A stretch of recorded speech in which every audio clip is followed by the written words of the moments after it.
మనకి భారతం ఒక సూక్తి చెప్పిందండి.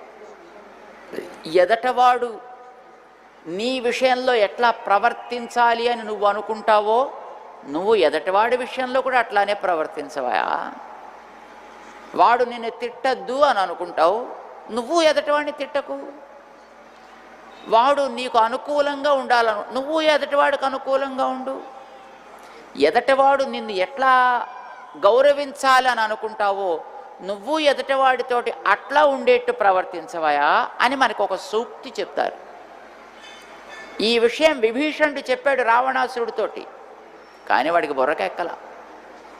ఎక్కకపోలేదు సరికదా, విభీషణుడిని పట్టుకుని వాళ్ళ కొడుకు ఇంద్రజిత్ అని చిన్న పిల్లాడు వాడు ఇంకా అప్పుడు, ఏయ్ బాబాయ్ రావణాసురుడు మా నాన్న చాలా గొప్పవాడైతే